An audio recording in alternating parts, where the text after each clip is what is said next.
Ready to go, Rabbi. Okay, wow, what an unbelievable turnout. This is so great, Baruch Hashem. I know that this shiur, unfortunately, with whoever's on the WhatsApp group, there was a tragedy, and it was very heartbreaking. One of the members here who's responsible, always works to get more people and is very much involved. The way I understood is that her brother is was supposed to get married tonight, and his wife-to-be unfortunately lost her brother in a car accident. So his future brother-in-law passed away on the day of the wedding, which is extremely sad. I don't need to start with a bad message here, but it's important to discuss this and mention it, and I'll also, maybe at the end, I'll explain why.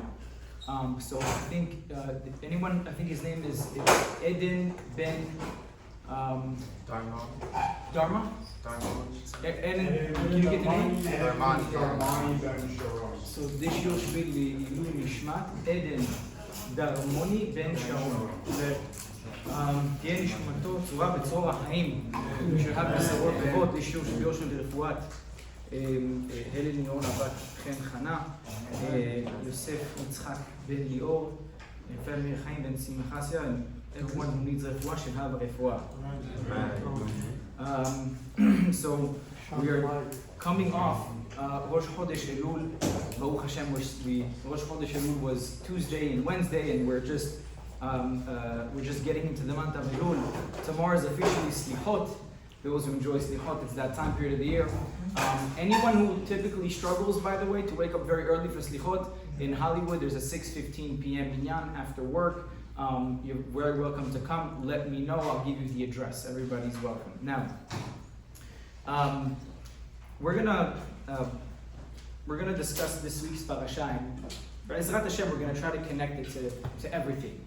To the best of our ability, b'siyata d'ishmaya. So at the conclusion, I often talk about the beginning of the parasha. This time I'm going to talk about the end of the parasha, actually. So the end of the parasha has a very interesting, it's a very interesting episode. It's called it was a what if scenario. So there's a concept in Judaism called Agla Arufa. Agla Arufa is what it actually means is Agla means a calf, and Aruf means that we sever the neck of the calf. What is that all about?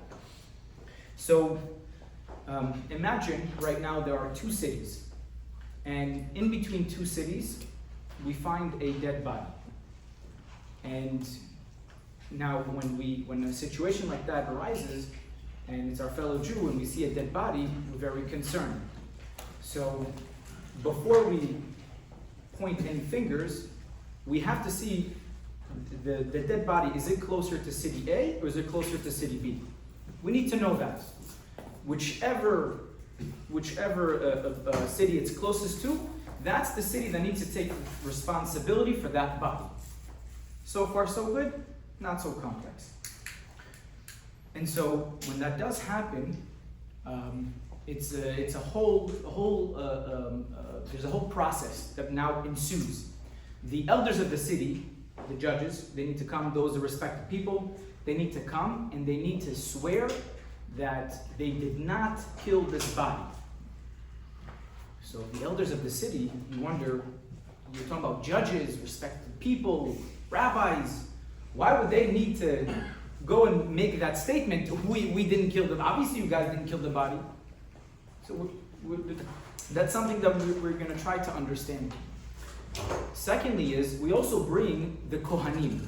Now the Kohanim are the priests, right? We have, in Judaism, we have our own priests as well.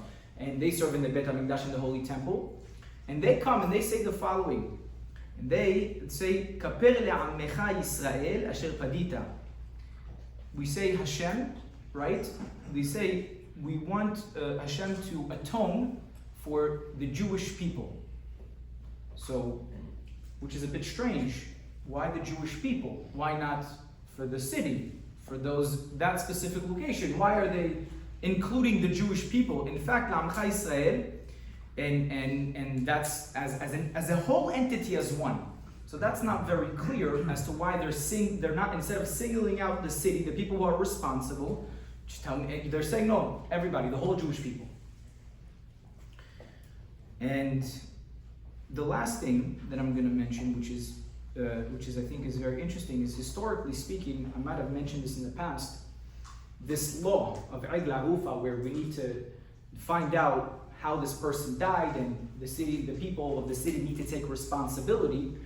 This law historically was taught by Yaakov, our forefathers, to Joseph, his son. Now, when was this law specifically taught? Right before Joseph was sold. Right then and there, at the time he was sold, he taught him that that's the last thing they learned together. What significance does that have? Because that specifically, this is the law that they learned together. And what's the relationship to this? So, one thing is to pay attention to is most nations, if you talk about nations, a lot of them will take pride in the size of their population, how big they are.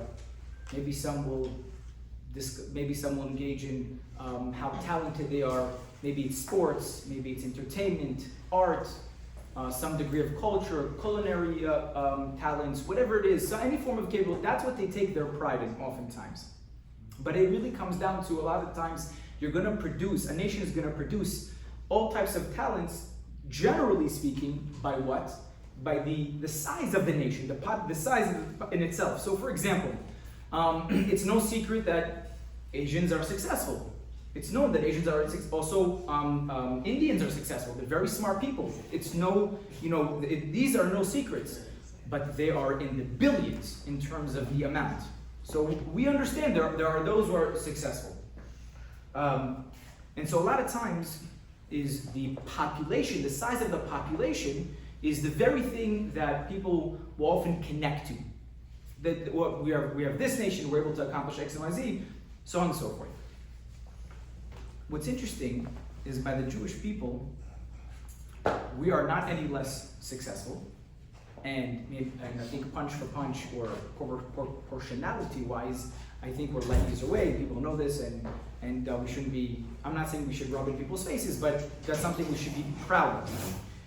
But the difference between us and them is we're minimal. The size of our nation is so small, right, in relation to others, but we're able to get to the same level of accomplishment that others of greater nations were also able to get to. The question is how.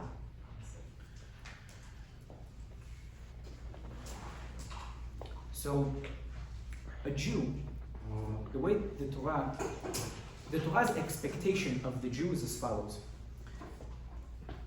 We're not just a critical mass of people as Jews.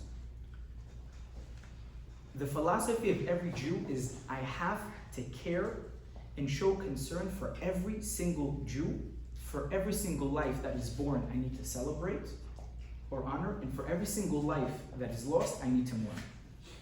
The mindset of us as Jews is that we have to be totally committed, not to the majority of Jews, not to specific groups of Jews, to every single Jews, independent of their religious observance, regardless. It doesn't matter of what their perspective is, if they think left, if they think right. The philosophy of every Jew, I need to be committed to every single Jew. And I tell you how far-reaching this goes. We are an eternal entity. What do I mean by that, as an eternal entity? If, hypothetically, one Jew dies, if we say, it's only one. It's only one. Like, is that really going to affect our population? Is that really going to affect our existence? On a technical level, no, it's not. On a very technical level, I mean, it's just one. But if we're capable of, if we're able to tolerate that we can lose one, that means that we can tolerate that we can lose 100,000. our superpower is that we're not able to tolerate even one. And every single time, and this is, I don't know, I think this year proves it. It's very, very simple. I mean, the level of commitment we had to one another is incredible. But our ability is that we're literally committed to every single person. And once we adopt that, not adopt, but rather it's really ingrained in us if we're honest. But if sometimes we didn't give it much attention, we have to tattoo this into our conscience, because no matter where you turn and how you cut the cake, any society that is willing to lose one is also willing to lose 100,000, and that's the beginning of a society eroding. It's the erosion of any society if they're willing to address life as if, oh, it's only one. No way, not by us. But you see, it's not just limited by life, by us. Let me tell you a story in the Talmud, a very, very interesting story by a rabbi. His name is Rabbi Yoshua ben Gamla. Rabbi Yoshua ben Gamla he became a teacher of, he set up a system which Jewish orphans began to learn Torah. And what was interesting is, about 2,000 years ago, the way Torah was transmitted was from father to son. God forbid a young child lost his father. Perhaps maybe it would have been an older uncle to teach them, a much older brother, a grandfather. They would have someone they can go to, and the Torah can be transmitted from one person to another. But what happens if that's not the case? So what are we talking? 5% maybe of the population at that time? That's it? Just 5%? Is that really a significant number? I mean, they could become carpenters, they can become doctors, they could do many great things. What's the big deal? Just 5%. What Rabbi Yoshua ben Gamla did, he set a system where everybody was going to learn in people's homes, where orphans would come and have the ability to learn, which means he was committed to every single child getting a Jewish education. And that's such a critical thing, because our society is built on education, Jewish education. The way we're able to, and this is, if you think about it, we go 70 years back before the state, more, go to 1948, when the state of Israel was created. You had Jews come from all over the world. You have Jews come from South Africa, South America, North America, Europe, Middle East, so on and so forth. When everybody came and they put on tefillin, it was square and it was black. On Sukkot, everybody had a sukkah. On Pesach, everybody ate matzah. There was no contact. Nobody was able to speak to one another. I mean, if, the way of the world is, you have something called, standard of deviation. There's no way you can uphold something into its literally almost perfection. I'm not saying there aren't any different traditions as time goes on, but it doesn't affect the base itself. But if you think about it logically, for nearly 2,000 years, we're in diaspora, and we're all observing the same holidays. Purim, you give mishloach manot. Chanukah, you light 8 candles. It doesn't matter where you come from. No contact. We didn't know each other. We don't have a social media or anything. Where does that come from? If not from the fact that every person was committed to other person making sure they're getting a Jewish education. Which means it's not enough that I'm committed for my son or daughter to get a Jewish education. I need to make sure my neighbor also, they can go in. Which means that's why there are multiple organizations, because we know tuition is expensive. First of all, living as a Jew is expensive. Like an observant Jew is very expensive. Everybody knows that. I'm going to tell you actually something really interesting. And I really appreciate that. My rabbi, he's successful. And he, 2 people came up to him. They weren't Jewish. And they were able to tell that he's a successful person. So they asked him the following question. They said, what, can you give us advice how to be successful? So he says, yes, I'll give you 2 pieces of advice. Number 1, everybody knows this piece of advice. There's no real insight, but it's the truth. But he did add a caveat to it. He says, you gotta be consistent. Doesn't matter what you do. There's no fast way to do things. Be consistent, be committed, number 1. But when you're consistent, don't be consistent because you have outside forces around you that make you consistent. You have to be consistent from within yourself. You have to work on that. That's rule number one. He says, rule number two, he says, look, you see me, I'm an observant Jew. Living as an observant Jew is very expensive. You gotta pay tuition. You can go and buy meat and have to pay 4 times the price. It's a very expensive lifestyle, which means our lifestyle pushes us to be more successful. And I thought that's such a valuable piece of advice, because the fact that a lot of times we don't pay attention to that aspect, but with that level of commitment that we have for one another, people have struggles, for sure, people struggle. But that whole idea of is, no, this lifestyle is gonna make me better myself, and I'm gonna go out there and I'm gonna get what I need to get so I can live this kind of lifestyle.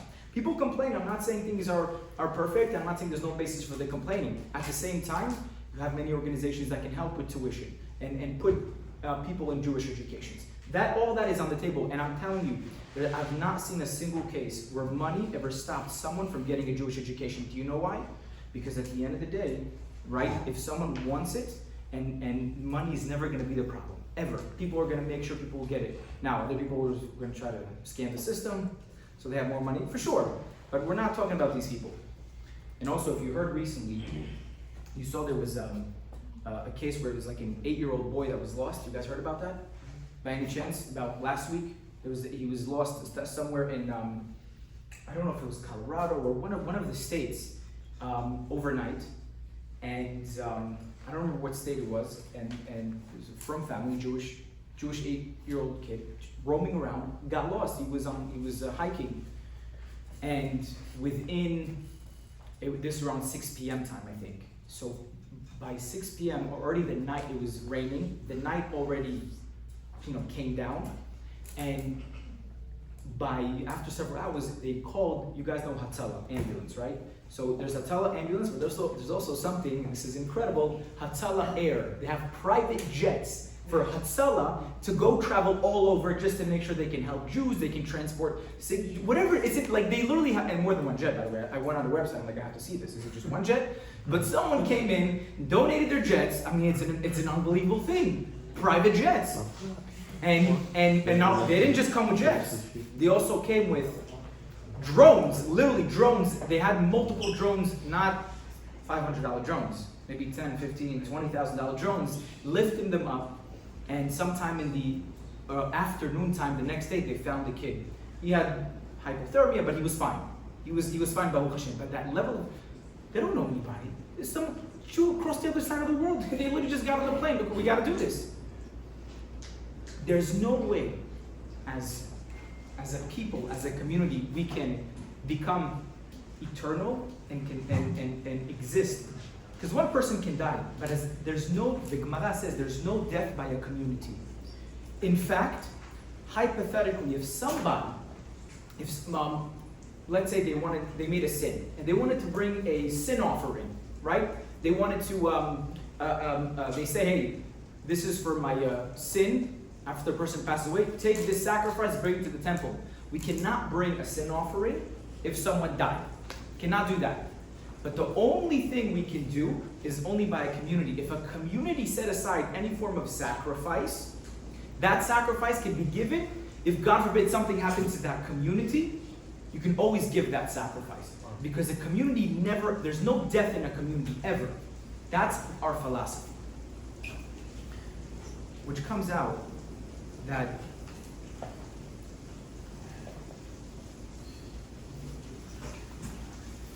the Torah's expectations expects us that we take it into heart. That we literally have to, we can never go and turn a blind eye if we see something that's wrong. I'm not saying it's easy. I'm not saying we have to solve every single person's problems. But we have to, at the very least, if I care about the person, can I put him in touch with somebody that can help them? Can I at least do that? Can I make that connection? Because the way we're able to get to where we get to today, with all the enemies around us, we don't used to have physical enemies. Now we have digital enemies. Now we have social enemies. I mean, it's just the list grows and grows. But and I times I sit and I listen to certain people speak, non-Jews, I just want to get people's perspective and understand. And it's very scary. It's very scary that every single time people are looking to blame us for either their problems, for something not going right, and the outrageous conspiracy theories that people actually cling on to and hold on to. Though it didn't start now. It's been for years. I'll tell you, I saw this on video. A person came to the Lubavitcher Rebbe. He's an Israeli guy. He wasn't particularly religious, and he came from the left aisle of politics. And he came to the Lubavitcher Rebbe and he said, "Look, should we give land back to the Arabs?" The Lubavitcher Rebbe tells him, "No, we should not do that. That land belongs to us. And if someone who does do that, then he's a thief.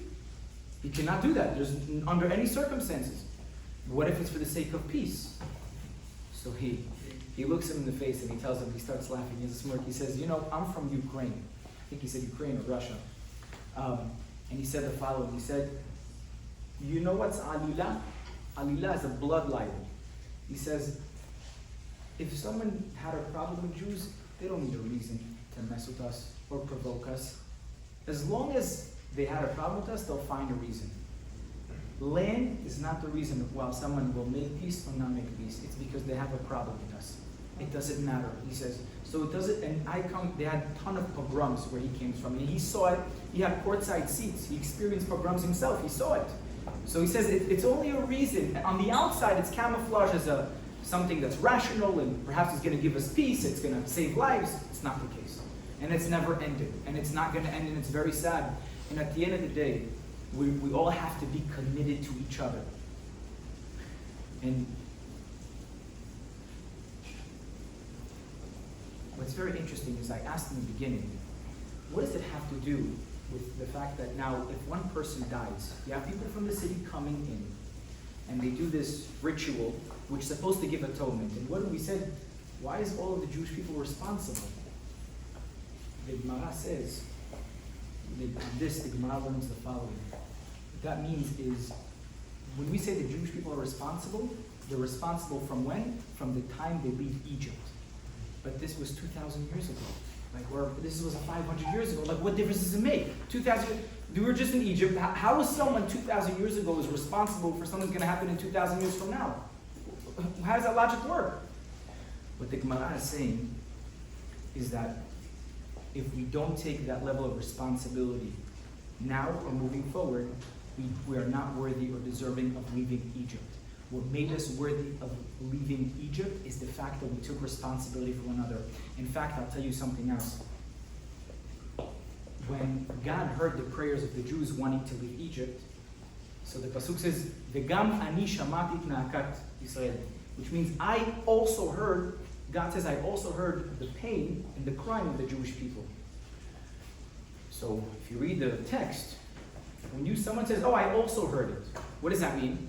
Someone else also heard it before, or maybe also heard it. So when God says, "I also heard it," who also heard it other than God?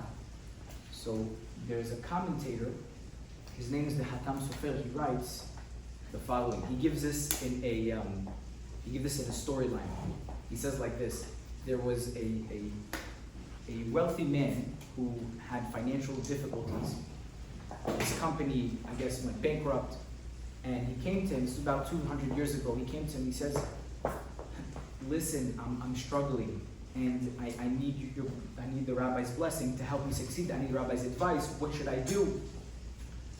So he tells him,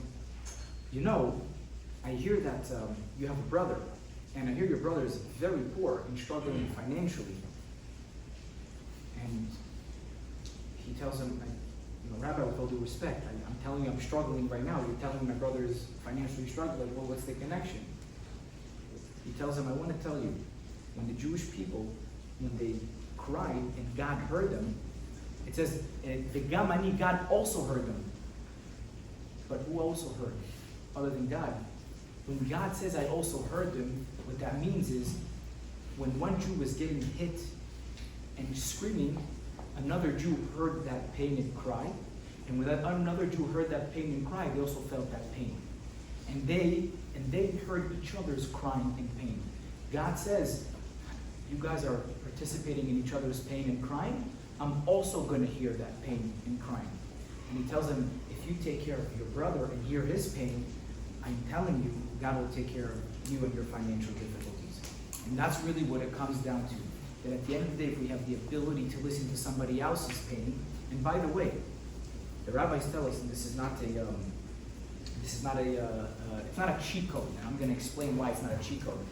They say, "Hamitpalel al havero na'ana tehila." If I, for example, let's say, married couple, and I'm having kids, and they know of another married couple who are also not happy, seem to struggling, either side is struggling to have kids, or even if two people are single and struggling to get married. So the rabbis say, if you pray for your friend or your fellow Jew, you will get answered first. Now, if we're honest, it sounds like a cheat code. Like, okay, so I gotta just think, which person, what do I have that I need? Which person doesn't have it? Let me pray for them. God will answer me first. Do you agree it sounds like a cheat code? Doesn't sound really genuine, right? The secret in what the rabbis are saying is like this. God understands that your pain is great. And that by you having a moment and saying, wait a second, my pain is great, but do I have room for somebody else's pain also? If I have room for somebody else's pain, then God says, okay, now I hear your prayers. Because since you have the ability to think, even though you're very much in your own pain, you're very much immersed in your own struggles, at the same time, God says, you have the ability to think about somebody else who has similar difficulty. Now you have my attention. Now, I'm going to put emphasis on you. It's not a cheat code. It means that you're making room for somebody else's pain, even though you yourself have pain.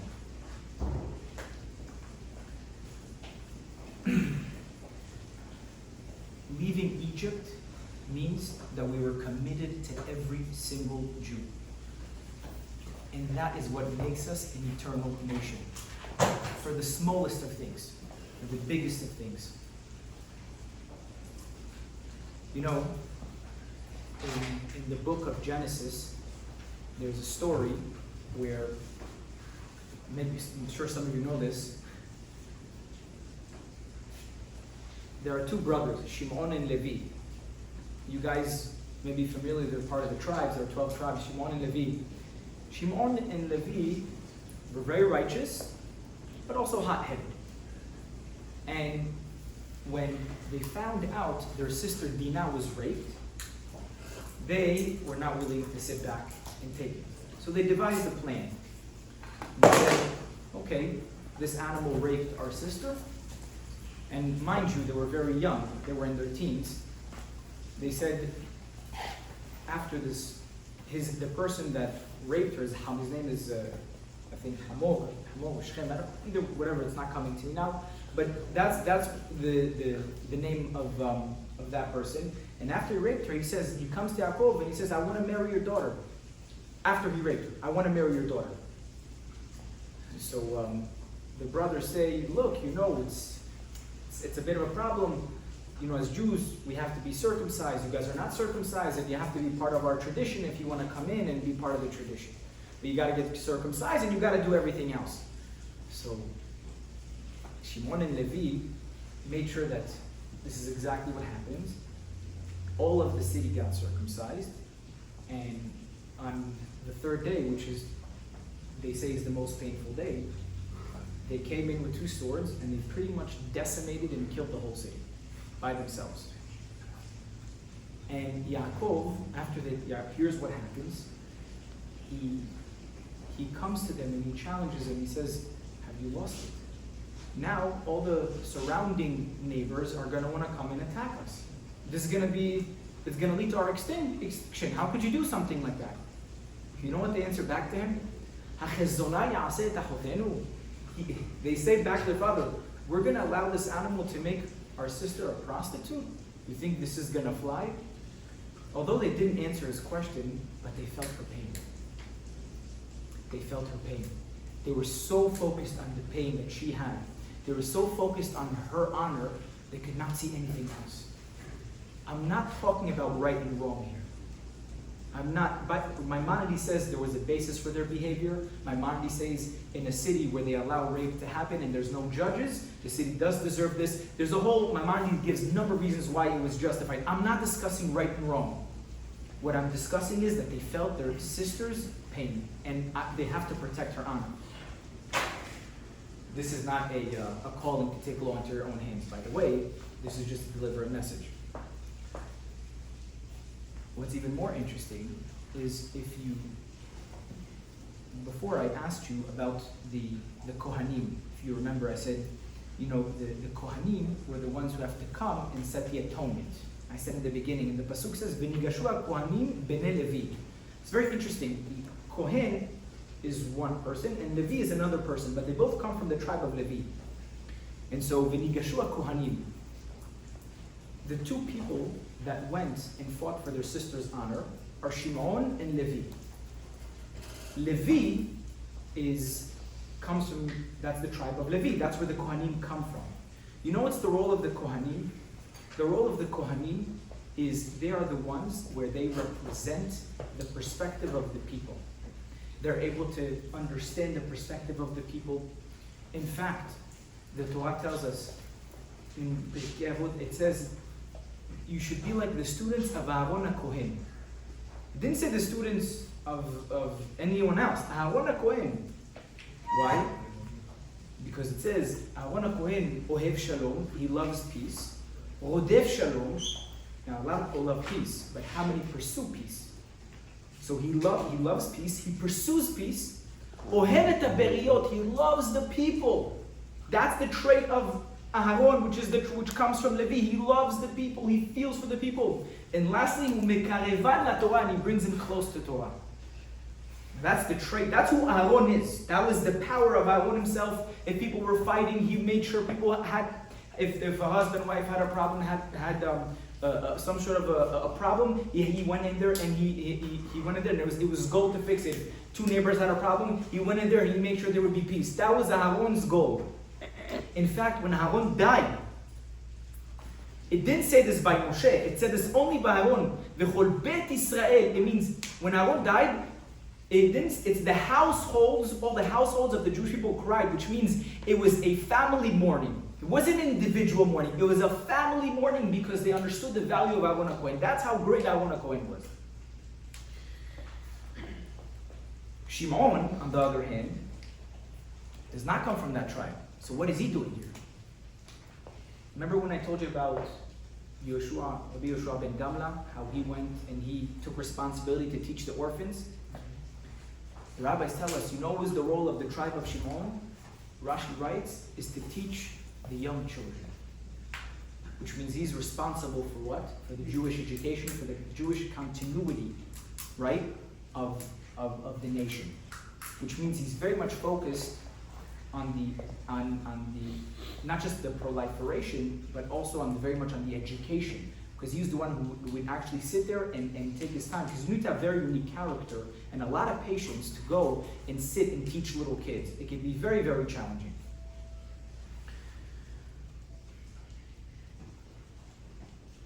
This also reminds me of a story we had here in the community. It's a very famous story. I don't know, maybe some of you know this, others don't. Maybe 3-4 years ago, a video went viral. There's a rabbi in this community, I know him, I actually spoke to him last week, and his daughter, I guess, was born where I think there was something neurologically off, and as a result, she wasn't able to stand and walk on 2 feet. And basically, after all the medical examinations and analysis, they told him, listen, there is medication for her, and very much it can work, but you need to raise, I think they said around $2.1 or $2.2 million. So this rabbi, he's a character, says, what's the problem? Your father's rich, get you the money. It's all good. So the doctor didn't know like what he was talking about, like it's medication by the FDA, $2.1 million medication, and that's not something that you could just cough up. But he says, don't worry, consider it done. Just tell us when to be there, and you'll get it. So a viral video went out. People in the community here, also outside of the community, they went in, and they all raised the money in like 2 days. It's incredible, 2, maybe 3 days. But the money, you don't get it right away. I guess there's a whole process until you get it when you all these non-for-profit websites. There's a whole, I guess, some bureaucracy in between. It's not complex. So we have a rabbi. This is what I heard, how it went down. We have a rabbi here in Aventura. I think a lot of you heard of him, Rabbi Yosef Galamidi. He's a rabbi in Aventura, and it's part of the Syrian community. And I was told he called 3 very wealthy members of his community, and he says, listen, we have this case over here, and they need the money right away. You raise the money, here it is. We just need 3 people to cough up 700,000. You know? So he got it. He got it. Very wealthy community. He got it, Baruch Hashem. And after he got it, the girl ended up getting the medication, and Baruch Hashem, she was able to walk, she was able to stand, she was able to do what she needed to do. But that's not even the best part of the story. I mean, it is, but there's another part of the story that's also incredible. He then calls back his members of the community, and he says, you know, listen, I have the money, wiring instructions, so I can send you 700. First person says, you know, keep it. Keep it for any situation that is similar to this. People in the community need it. Keep the 700,000. So I don't know the whole detail of the story, but my assumption is he called the other guy and he says, listen, I want to wire you. By the way, you should know, the guy before, he decided to donate it. Well, you don't have to do it, but you know, just somewhere. He ended up additional 700,000 in the pot, 1.4. He called the third guy, same story. And now there is a fund for that. We should never use or tap into that fund ever, but it's there. It's there. All the blessings that we have as Jews comes from one thing, one thing only, that we are committed to one another. That's what it comes down to. Everybody, we started Chodesh Elul. Everybody wants a good judgment. Everybody wants to know that I'm going to come into this year, and I want to be honest with you.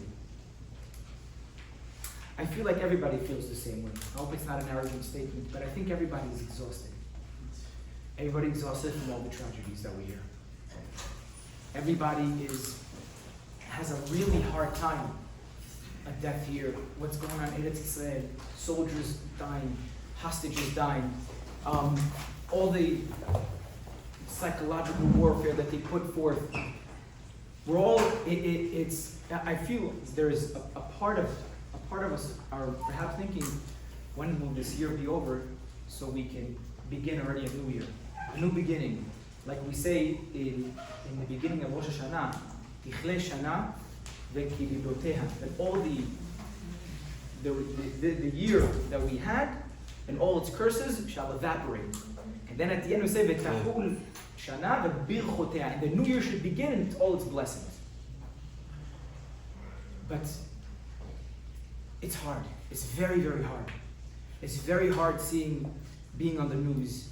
It's very hard hearing that people are getting sick. It's very hard hearing that there's babies drowning here, there. I mean, it sucks the energy out of our life. It's so difficult. I know even I'm sure everybody has like a recovery time. Like once you hear something, you have your 5-10 minutes, some people an hour, some people a few days until they can get back to themselves. It hurts. It really, really hurts. And whenever there's a tragedy in the community, we have a responsibility to participate in that tragedy, to participate in that mourning. When everybody's praying, we should be praying. When everybody's fasting, we should be fasting. The example of Helen Yona Batchen Chana, that young girl that drowned, and you have people at the hospital praying. You know, someone told me there was another boy that drowned maybe about 1.5 years ago. I think from Surfside or Sunny Isle. Where now I think he's at home and he's on life support and similarly to Teheli Liona Bakhana, she's now at home in life support. Someone told me, wouldn't it be an unbelievable situation where he woke up and then she woke up, in 20 years they would get married? Wouldn't that be an incredible thing? We need something like that. We need like this injection of inspiration. We need it, and we all are praying. We need rejuvenation. We need that because there's so much that's going on. I think the best way to prevent and the best way for us to asking God for all the blessings, it's going to come by the level of commitment we have for one another. And I think that should be, there's many things we can work on in anyway, but just the beginning point, how the year started off for us, right, is what could we do to commit to other people? I'm not saying you should trade your bank account. That's not what I'm suggesting. I'm just saying we have to care. And according to your capability, we have to care. That's what makes us a nation. That's the reason why we're here until this very time. We wanted to know, the people we said in the beginning, why are the elderly saying we didn't spill this blood? We didn't, they have to say this publicly. It wasn't us, it's the rabbis, it's the leaders. Obviously they didn't do it. The Talmud says on this, that if a person leaves a city, we have a responsibility to escort them out of the city. Or someone comes to your house, right? Someone eats by your house, right? You invite guests over, it's very important. You give them Wagyu steak, you give them Macallan whiskey, you give them the best of the best. It's an unbelievable mitzvah. So you fed them, you intoxicated them, whatever it is. You gave them the best of the best. But if you don't walk them out the door, you miss the biggest part. The biggest part of Achnasat Orchim is I walk the person out, I escort them out. I give them the feeling that, I really enjoyed your time here. Sometimes it may not be true, I get it. But then you're really going to walk into the door. Yeah, that's for sure. But either way, at least you're giving them the feeling, you're walking them out the door. And you give them the feeling that I enjoyed your company, and I'm here and I'm going to walk you a few steps. That is the highest and most important part of Achnasat Orchim, that you escort the person. Same thing by a city. If a person, although our times are slightly different, but actually my rabbi told me this, in the 1980s, apparently in South Florida, there was a gang where they were able to, detect tourists. And how were they able to detect them? Because they had maps back then. I know it's a foreign concept to all of us, maps, nobody uses maps today, but they had a physical copy of maps. And when they're able to actually look at those maps, they realize, these people are lost. And that was the opportunity. That's when they became prey, essentially, right? They were the predators and they were prey, and they're able to take advantage of it. And so from the, this was in the 1980s, because when someone is lost, they're not just lost physically, but it also affects their confidence, and they can become a target for other people. So there's a big mitzvah to go and escort. The people of the city that the body was closest to likely failed that task. They did not escort, and likely a person was lost, and it could be that a group of bandits came and killed this person. Another thing is, good chance, maybe the person died from, he was dehydrated or didn't have food. You didn't provide him with food and water. You didn't take care. What is that all about? Which means is the leaders, the people, and it starts obviously from the top, right? And also ourselves, but you have the responsibility to care for every single Jew. When they're saying is that they did not spill this life, this blood of this Jew, it means that they did everything they could have done to make sure this Jew is being taken care of. That's the first question we ask. The second question we ask, what's the place of the Kohanim here? Why are they coming here, right? And they're saying, God, please atone for the Jewish people. Because the perspective of the Kohanim is that they represent the people. They're the ones who take the sacrifice and they bring it to God. They're the ones who their obligation is to love people, pursue peace, bring them closer to Torah. They feel the perspective, and we gave the two examples with Levi, Aaron comes from the tribe of Levi, where he felt his pain sister, and so did Shimon, right? These are the two people that genuinely felt that pain, and even though they did something that was very risky, but they didn't even care.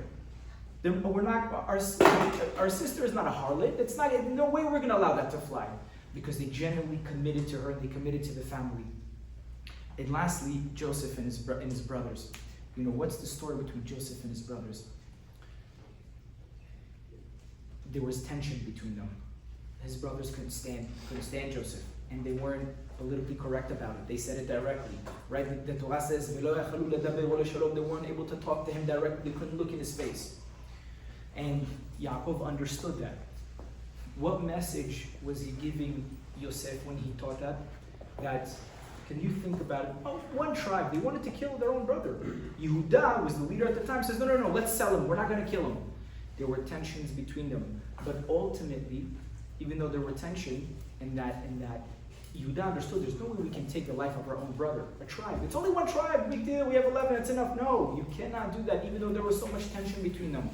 And that, in spite of everything that happened, Yosef, this is what he learned. And you know what happened after Yosef became the viceroy of Egypt and he revealed himself to his brothers? When he revealed himself to his brothers, they said to him, you know, our father Yaakov is not going to believe that you're alive. So he says, no, he's going to believe that you're alive. He's going to believe you. How do we know? What do we tell him?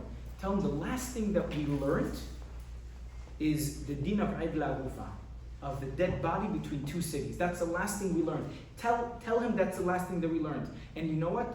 You know how he's going to see it? So Rashi says, Igla Gufa, Igla means a calf. But Rashi says that Yosef, when his brothers went back to Yaakov, he made sure that they had escort, and he provided them not just with food, with wine, with aged wine for his father. He provided them with escort and food, and it came in carts, wagons. And so when Yaakov sees how much escort and food you have, he will believe you that I am alive, because that's the last thing we learned. And I'm not just telling him, I'm not telling you to tell him, I am showing him that this is the last thing we learned, because when you are traveling, I make sure that you are escorted and taken care of. And so this is the message I'd like to leave here for the month of Elul. If I come back for another talk before Rosh Hashanah, we'll have another message. But at the very least, in the beginning, more than ever, the commitment to one another is so critical. It doesn't matter how you feel. Even if I'm not saying you have to be best friends with everybody. I'm not saying you, like I said, you have to overly exert yourself. That's not the goal. The goal is I have to care, and what can I do to help my fellow Jew? That is the most important thing. For this reason, we are still here today. Even one, not one. We don't leave one behind, ever, no matter what. Couple more minutes for my story, or want to call it? Yeah, we're good? Okay. I usually like to keep it a little shorter. So there is I think this really delivers the message, I think, as well. There's a motivational speaker, his name is Charlie Harari. Maybe some of you have heard of him. So he said a very interesting story that he has a friend. And that friend, I'm really summarizing this, very well-rounded guy. The way he described him, good-looking, talented, smart, and very well-spoken. And he also decided to learn Mandarin or Chinese or whatever it is. And he, you know, in Israel, if you are a special talent, the higher ups over there can kind of give you a call, say, listen, we have a position at Mossad, we have a position at all these different places for you. And they try to recruit you, you may look the part, you may this. It's a pretty incredible story. So basically, this guy was recruited, I think, to one of the top units. I don't know exactly which one it was. And they said, we want you to run this new unit we're doing. It's supposed to be in East Asia, and we want you to take care of this for us, so and so. But we have to put you through training, and you have to pass training. If you don't pass training, forget about it. Like, it's not going to work. The guy begins training. The guy trains for maybe 2 years, or he said 3, I don't remember. I usually don't tell stories, but because it's his friend, I felt like this is something you can rely on. And so he said that in his training, the last day of training was the day in which he needs to pass the test. So they taught him many tricks, navigation. They taught him all these things. They put him in the middle of the desert and said, look, you're gonna be here, and then your goal is you need to make sure you have to get from here to here in this time frame. So what they did was they tested him. Test number 1 came in, he gets in the car, he knows exactly what he needs to do. He gets in, people are with him because it's a group. All of a sudden he gets a flat tire. But he needs to get to, he needs to get to his place because it's a test that's based on time. It's not just a test that you need to get it done and that's it. So he gets a flat tire and they're very slow and he gets, guys, we gotta move, we're on time. Long story short, they're not able to do it. He goes on his own. He gets to the door that he needs to get to and the door is locked. He failed the test. He's very upset. He's very angry. He put 2.5, 3 years of his life into trying to figure this out. Next day is test number 2.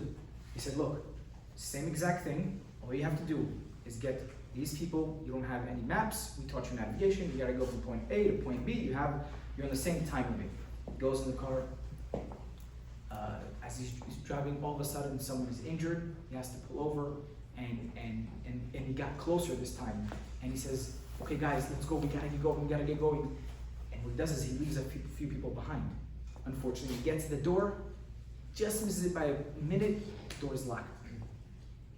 He failed the test. Again.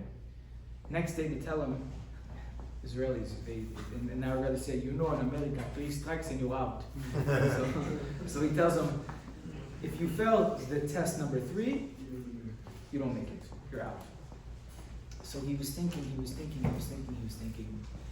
And then it hit him.